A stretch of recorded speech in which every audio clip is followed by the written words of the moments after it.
Hello everyone, আসসালামু আলাইকুম। কেমন আছেন সবাই? আই হোপ সবাই অনেক বেশি ভালো আছেন।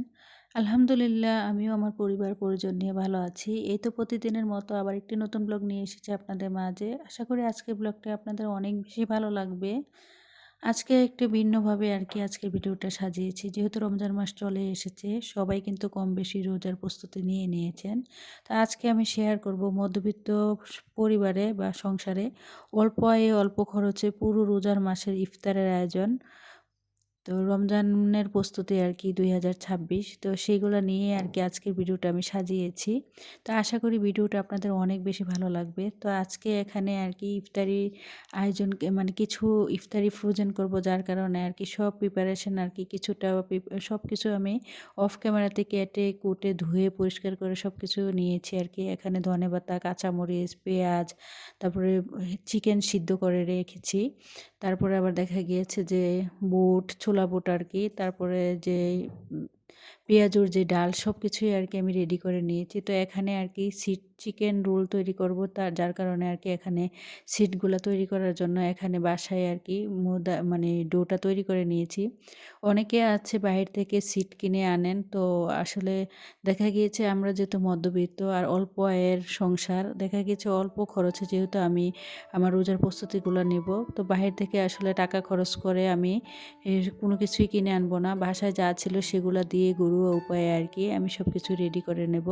চাইলে কিন্তু আসলে বাহির থেকে কিনে আনতে পারতাম। এতে করে কিন্তু বাহির থেকে যদি কিনে আনতে যেতাম, এতে করে কিন্তু আমার অনেকগুলো টাকা কিন্তু নষ্ট হতো। নিজে একটু যদি পরিশ্রম করে কষ্ট করে বাসায় সিটগুলো বানিয়ে নেই, এতে করে দেখা গিয়েছে সংসার খরচটা অনেকটাই কম হবে এবং দেখা গিয়েছে অনেকটা খরচ বেঁচে যাবে। তো এই যে দেখতে পাচ্ছেন এখানে চিকেন রোল বানানোর জন্য যে চিকেনটাকে সিদ্ধ করে রেখেছিলাম আগে থেকে, তো এটাকে আমি নিজের হাতের সাহায্যে জুড়া টাইপের করে নিয়েছি। তো এখানে আদা রসুন পেস্ট দিয়ে, সয়া সস, টমেটো সস সব কিছু দিয়ে, সব ধরনের মশলা দিয়ে এখানে রান্না করে নিয়েছি।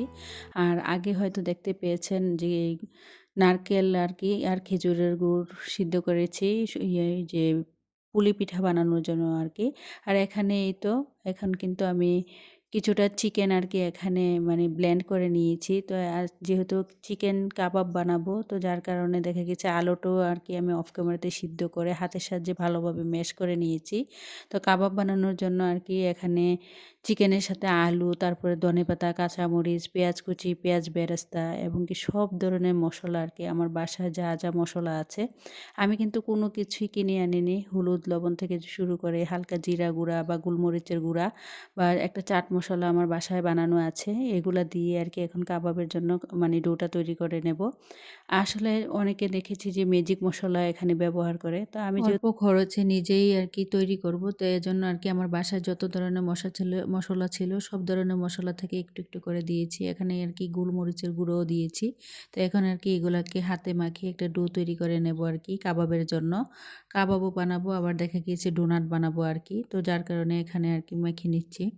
আসলে যারা আমরা গৃহিণীরা আছি, চাইলে এভাবে কিন্তু অল্প খরচে ঘরোয়া উপায়ে কিন্তু অনেক খাবার ফ্রোজেন করে রাখতে পারি। এতে করে দেখা গিয়েছে বাহির থেকে যদি এই খাবারগুলো আমরা কিনে আনতে যেতাম, তাহলে দেখা গিয়েছে আমাদের অনেকটা টাকা পয়সা কিন্তু চলে যেত। তা আমরা যদি বুদ্ধি করে সবাই বাসায় এভাবে মানে রমজানের আগে থেকে একটু কষ্ট করে, একটু পরিশ্রম করে, বুদ্ধি দিয়ে, টেকনিক খাটিয়ে যদি আগে থেকে এভাবে কিছু রমজানের প্রিপারেশন নিয়ে রাখি, অল্প খরচে যে মানে ঘরের মধ্যে যা আছে তা দিয়ে, সেগুলা দিয়ে যদি আমরা বানিয়ে রাখি, এতে করে দেখা গিয়েছে আমাদের সংসার খরচটা কিন্তু অনেকটাই কমে যায়। আসলে বাইরে থেকে এতগুলো খাবার যদি আমি কিনে আনতে যেতাম, আজকে যতগুলো খাবার বানিয়েছি কিন্তু আমি হিসেব করে দেখেছি আমার কিন্তু অনেকগুলো টাকা চলে যেত। তো আপনারা চাইলে মানে রমজানের আগেই এই কাজগুলো করে নিতে পারেন বাসায়। দেখা গিয়েছে যা থাকে, যে সবার বাসায় কিন্তু ফ্রিজে চিকেন থাকে, আলু থাকে। তো আপনারা চাইলে চিকেন দিয়ে, আলু দিয়ে, দেখা গিয়েছে আটাও কিন্তু থাকে। তো আপনারা চাইলে কিন্তু খুবই কম খরচে ঘরোয়া উপায়ে এইরকম খাবারগুলো বানিয়ে ফ্রোজেন করে রাখতে পারেন। এতে করে কিন্তু আপনার সংসারের অনেকগুলো টাকা কিন্তু বেঁচে যাবে। এই খাবারগুলো আর বাহির থেকে কিনে আনতে হবে না।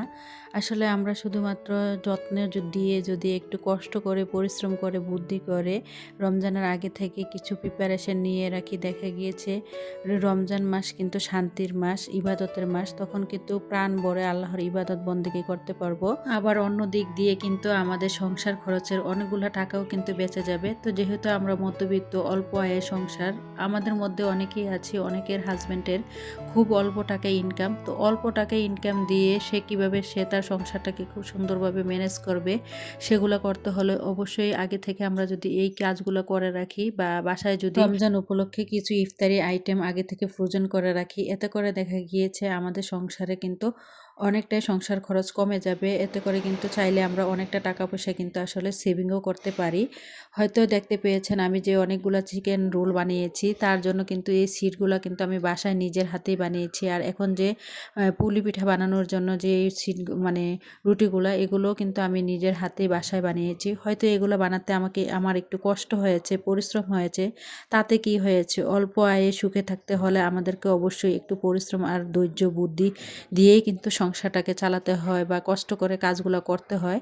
তো যাই হোক, আমি মনে করি কি আমার মতো প্রতিটা আপুই মানে অনেক বেশি সে তার সংসারকে অনেক বেশি ভালোবাসে, সবসময় চেষ্টা করে সংসারের বিভিন্ন উপায়ে সংসার খরচ থেকে কিছু কিছু করে টাকা পয়সা আর কি সেভিং করার জন্য বা সংসার খরচ বাঁচানোর জন্য।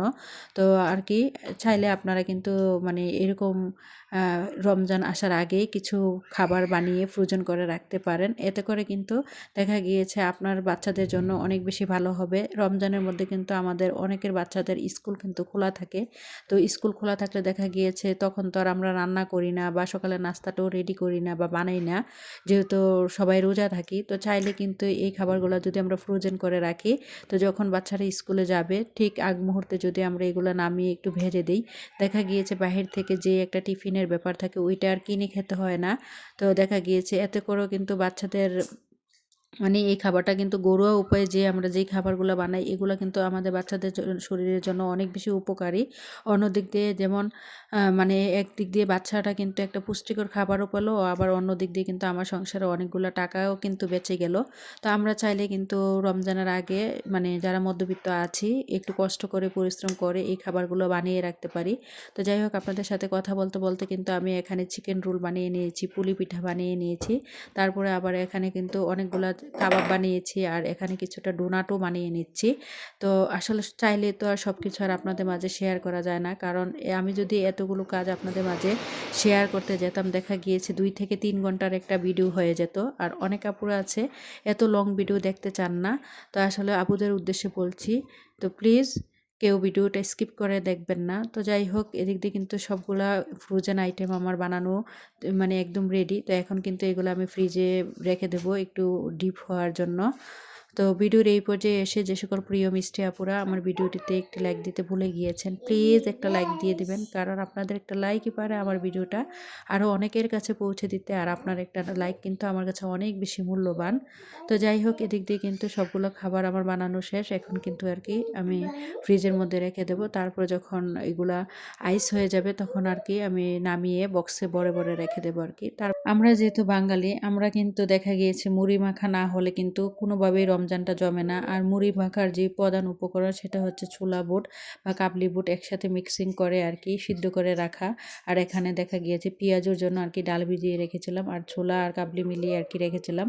আমার কাছে কেন জানি ছোলাটা খালি খেতে ভালো লাগে না, আমার কাছে 2 রকমের এইভাবে কাবলি আর ছোলা একসাথে মিক্স করে যদি আমি সিদ্ধ করি তখন কিন্তু মুড়ি মাখা খেতে অনেক বেশি ভালো লাগে। যার কারণে আর কি 2 ধরনের মানে ছোলা আর কাবলি নিয়েছি। তো যাই হোক, এদিকে চলে এসেছি আর কি যেই মানে পেঁয়াজু বানানোর জন্য যে ডালটা আমি ভিজিয়ে রেখেছিলাম। এখানে বুটের ডাল আর খেসারির ডাল আর কি 2 ধরনের ডাল ছিল। তো আমি কিন্তু আগে থেকে এগুলো ভিজিয়ে রেখেছিলাম। তো এখন আর কি এগুলো ব্লেন্ড করে যার যার মানে বক্সে রেখে দিয়েছি। আর এখন চলে এসেছি আর কি এই যে ছোলা বুট বা কাবলি বুটগুলো আর কি সিদ্ধ করার জন্য।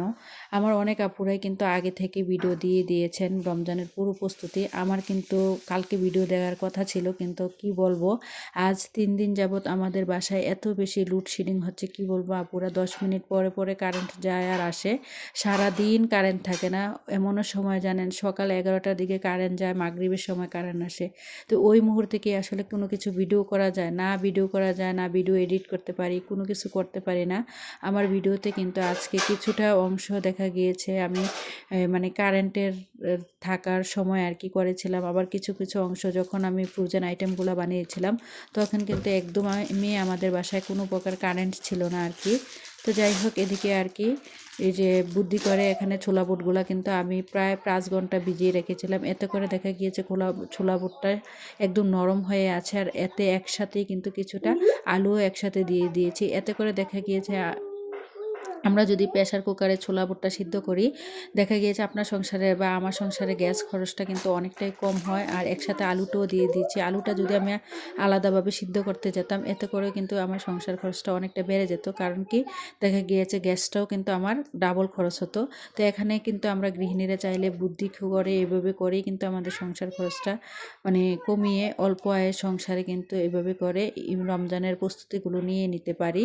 তো এখানে কিন্তু আমার ছোলা বুটগুলো সিদ্ধ হয়ে গিয়েছে। তো এখন আর কি এই যে আপনাদেরকে দেখিয়ে দিচ্ছি বক্সগুলা, এগুলা কিন্তু আমার বাসায় কোনো প্রকার বক্স আমি কিনে আনি না। সবসময় আমার বাসায় যখন মিষ্টি বা রসমলাই এগুলা, দই এগুলো আনা হয়, তো যে এরগুলার যে খালি বক্সগুলো থাকে ওইগুলা দিয়ে আর কি দেখা গিয়েছে আমি সব কিছু আমার ফ্রিজে ফ্রোজেন করি। আর এই যে লাল একটা বক্স, এটার মধ্যে আদা রসুন আর কি পেস্ট করে নিয়েছি একেবারে আর কি একসাথে। আসলে দেখা গিয়েছে এভাবে আদা রসুন পেস্ট করে রাখলে অনেক দিন চলে যায়। আর বারবার যদি আমরা ব্লেন্ড করতে যাই, দেখা গিয়েছে বিদ্যুৎ বিলটাও কিন্তু আমাদের অনেক বেশি আসে। তো একসাথে যদিও আমরা আদা রসুন পেস্ট করে রেখে দিই, এতে করে দেখা গিয়েছে অল্প আয়ের সংসারে কিন্তু অনেকটা টাকা পয়সা বেঁচে যায়। আমরা যেহেতু মধ্যবিত্ত, সব দিক ভেবে চিন্তেই কিন্তু হিসেব করে সংসারটা চালাতে হয়। আমি সবসময় চেষ্টা করি কীভাবে কম টাকার মধ্যে কম খরচে আমার সংসার খরচটা মানে খুবই কমাতে পারি আর কি। আমি সবসময় চেষ্টা করি, যেমন দেখা গিয়েছে একসাথে কিন্তু আমি অনেকগুলা ছোলা কাবলি সিদ্ধ করে নিয়েছি যেন আমার অনেক দিন চলে যায়। আমি যদি প্রতিদিন এগুলো একটু একটু করে বা কম কম করে সিদ্ধ করতে যেতাম, এতে করে দেখা গিয়েছে প্রতিদিন আমার গ্যাস খরচটা অনেকটাই মানে খরচ হতো। গ্যাসটাও কিন্তু আবার নতুন করে কিনে আনতে হতো। এতে করে কিন্তু আমার সংসারেরই কিন্তু অনেকগুলা টাকা পয়সা আর কি মানে নষ্ট হতো। তো আমরা যদি গৃহিণীরা এভাবে একটু বুদ্ধি করে, একটু টেকনিক খাটিয়ে আগে থেকে এভাবে রমজানের প্রিপারেশনগুলো নিয়ে রাখি, একসাথে ছোলা বুট কাবলি সব কিছু সিদ্ধ করে, আলু সিদ্ধ করে রেখে দিই, ডাল ফ্রিজে মানে ব্লেন্ডার করে আদা রসুন ব্লেন্ড করে রেখে দিই, এতে করে দেখা গিয়েছে অল্প আয়ের সংসারে কিন্তু খুব সুখে শান্তিতেই কিন্তু আসলে দিনগুলো কাটানো যায়। তো যাই হোক, এখানে চলে এসেছে আমার যে ফ্রোজেন আইটেমগুলো ছিল, এগুলো কিন্তু এখন আইস হয়ে গিয়েছে। এগুলোকে আমি আর কি একটা একটা করে বক্সের মধ্যে রেখে দেবো। তো আমার কিন্তু প্রায় 2026 সালের মানে ইফতারের আয়োজন সব কিছু রেডি, ফ্রোজেন করব সব কিছু এখন বক্সে বক্সে করে। আর এই যে বক্সগুলো কিন্তু কিনে আনতে হয়নি, কারণ মানে কিনে না আনার কারণে কিন্তু আমার সংসারের কিন্তু অনেকটা মানে টাকা আর কি আমার খরচ হয়নি। তা আমরা যারা মধ্যবিত্ত অল্প আয়ের সংসার, সব দিক দিয়ে ভেবে চিন্তে হিসেব করে বুদ্ধি করে টেকনিক খাটিয়ে কিন্তু চলতে হয়। আপনার একটা সঠিক পরিকল্পনা কিন্তু আপনাকে পারে অনেক দূর এগিয়ে নিয়ে যেতে। আমি যদি এই বক্সগুলো ফেলে দিতাম, দেখা গিয়েছে এখন রমজানের প্রিপারেশন নেওয়ার সময় যে বক্সগুলো কাজে লাগছে, এগুলা কিন্তু আমার বাজার থেকে কিনে আনতে হতো। আর কিনে আনতে গেলে দেখা গিয়েছে আমারই কিন্তু অনেকগুলো টাকা চলে যেত। তো আমরা কিন্তু গৃহিণীরা এইভাবেই বুদ্ধি করে চলতে হয় যারা মধ্যবিত্ত আছি। তো যাই হোক, এদিক দিয়ে কিন্তু আমার সব কিছু একদম বক্সিং করা হয়ে গিয়েছে। এখন আর কি আমি ফ্রিজে এক এক করে ফ্রিজে গুছিয়ে নেব। আর দেখা গিয়েছে এইভাবে করে যদি রমজানের আগে আমরা এই কাজগুলো করে রাখি, দেখা গিয়েছে রমজান মাসটা কিন্তু আমাদের অনেকটাই শান্তিপূর্ণভাবে যায় এবং কি একটু মনোযোগ দিয়ে আল্লাহর ইবাদত বন্দেগী করতে পারি। তো যাই হোক, ভিডিওটা এই পর্যন্তই। সবাই ভালো থাকবেন। খোদা হাফেজ। আসসালামু আলাইকুম।